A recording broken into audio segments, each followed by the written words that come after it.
আসসালামু আলাইকুম। কেমন আছেন সবাই? আশা করি ভালো আছেন। আজকে বৃহস্পতিবারে অক্টোবর মাসের ৩ তারিখ ২০২৪ সাল। দিনটা চলে গেল। তিল তিল করে দিনগুলো কেমন জানি জীবন থেকে হারিয়ে যাচ্ছে বলুন। আমার রান্নাঘরে আপনাদের স্বাগত জানাচ্ছি।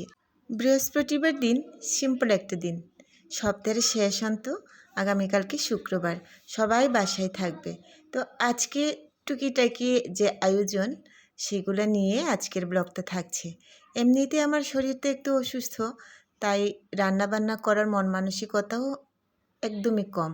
তারপরেও দায়িত্বের খাতিরে বলেন, বাচ্চা কাচ্চাদের অভুক্ত রাখা যাবে না এইটাও বলেন, সে সমস্ত চিন্তা করে কাজকর্মটা করতেই হয়। দেখেন, মেঘলা আকাশ, সারাদিনই গুড়ি গুড়ি বৃষ্টি হয়েছে জানেন। আপনাদের এলাকায় বৃষ্টি হয়েছে কিনা বলুন তো। ঘুম থেকে উঠে প্রথম কাজটা আমার হচ্ছে একটু ভাত বসিয়ে দেওয়া। সকাল 6:30 বাজে হাজব্যান্ড অফিসে চলে যান, তো তাই এই রান্নাবান্নাটা একটু আর্লি কমপ্লিট করতে হয়। বাসায় শাক সবজি বলতে কিছুই নাই, শুধু ফ্রিজে কিছু মাছ মাংস আছে। সপ্তাহের শেষান্ত বাজার তো বিকালবেলা করবো এটা ভাবছিলাম, কিন্তু বৃষ্টি বাদলের কারণে বাজার করাও হয়ে ওঠেনি। তো সকালবেলায় আমি এই যে ডাল একটু, এইটাকে কি বলে, ডাল ভর্তা বলবো না কি বলবো জানি না, ডালটাকে সিদ্ধ করে একটু পেঁয়াজ শুকনা মরিচ দিয়ে একদম চামচ দিয়ে মাখিয়ে নিয়েছি। তো এইটুকু দিয়ে হাজব্যান্ডের আজকে সকালবেলার খাওয়াটা। তারপরে আপনাদের সাথে আজকে আরেকটা জিনিস শেয়ার করছি, আমি কাঁচা পাতির লিগার দিয়ে কিভাবে চা বানাই সেইটা। এটা যখন খুব তাড়াহুড়া থাকে তখন হাজব্যান্ডের জন্য বানিয়ে দেয়া হয়। একটু চিনি, একটু চাপাতি দিয়েছি আর ফুটন্ত গরম পানি ঢেলে দিয়ে এই কাঁচা লিগারের চা বানানো হয়। খাইতে লিগারের একটা দুর্দান্ত স্মেল আসে, ভালোই লাগে। তো এই চাটা বানিয়ে তারপরে ওনাকে দিয়ে দিচ্ছি। ওই ভদ্রলোক তো অফিসে চলে গেছেন, এখন আমাদের জন্যে একটু নাস্তা বানাবো। সেই নাস্তা বলতে গুলা রুটি, যেটা খুব তাড়াতাড়িতে হয়ে যায়। এর মধ্যে আবার আছে বড় মেয়েটা কলেজে চলে যাবে আর ছোটোটা স্কুলে যাবে। এই কারণে এই গোলা রুটিটা আমরা 2 জন অথবা 3 জন, বড় মেয়েটা ভাত খেয়ে যাবে আর ছোটো মেয়ে আর আমি এই গোলা রুটি খাবো। ছোটো মেয়েটার স্কুল ছুটি হচ্ছে 12টার সময়। তো ও যদি একটা রুটি খেয়ে যায় তাতে ওর চলে যাবে। আর বড় মেয়েটা তো 3:30টার পরে বাসায় আসে, ওর একটু ভারী খাবারের দরকার হয়, তাই সে ভাত খেয়ে যাবে। তো এই রুটিটা বানাতে খুবই সহজ হয় আমার জন্যে, এই কারণে আমি এইভাবেই রুটিটা বানিয়ে ফেলি। তাড়াহুড়া বা তাড়াতাড়ি বলেন, তারপরে খাইতেও তেমন খারাপ লাগে না। অনেকে বলেন যে এই গোলা রুটি খাইতে নাকি অনেকের কাছে ভালো লাগে না। কেন ভালো লাগে না সেটা আমি বলতে পারবো না। তবে আমি এই গোলা রুটিটাকেও একটু শক্ত শক্ত করে ভেজে নেই।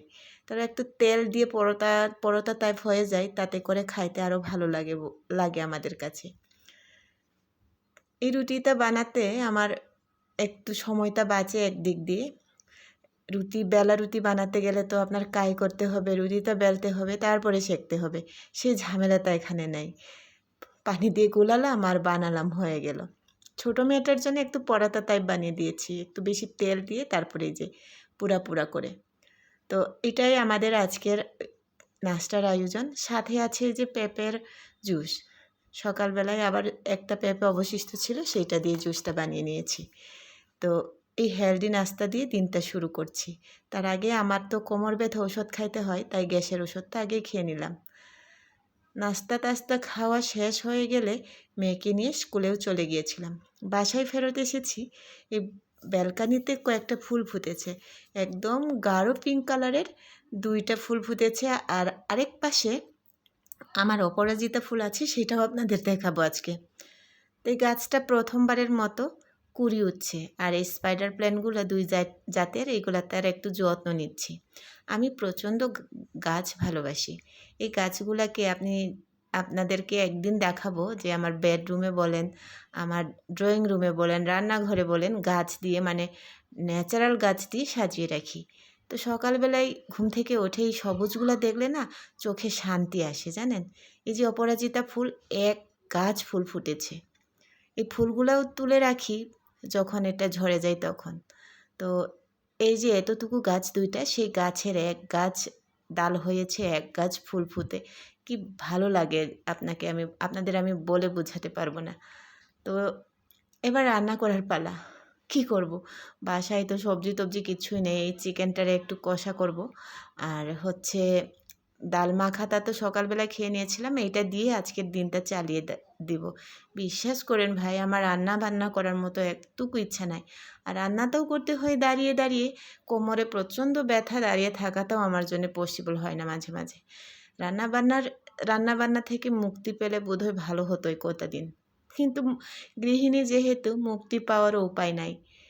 যেভাবে হোক ল্যাংড়াইয়া খুড়াইয়া হোক রান্নাটা তো করতেই হবে। তো রান্নাটা করছি একটু অন্যভাবে। গরম মশলা ফোড়ন দিয়েছিলাম তেলের মধ্যে, তারপরে মাংসগুলো দিয়ে একটু কষিয়ে নিচ্ছি।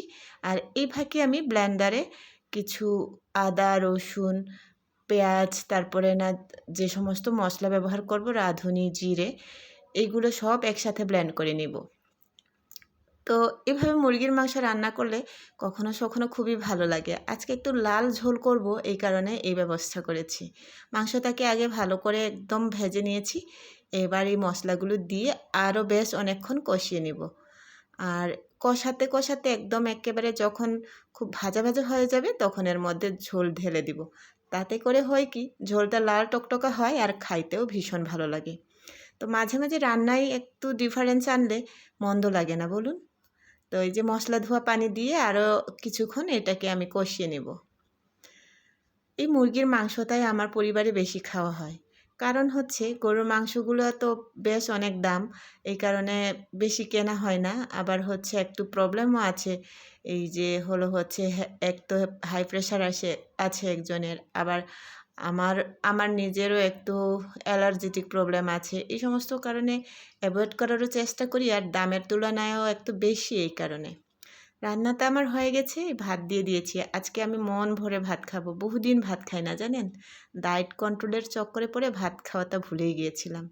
তো কেমন লেগেছে আমার আজকের আয়োজন জানাবেন। আজকে এই পর্যন্তই। সবাই ভালো থাকবেন। আল্লাহ হাফেজ।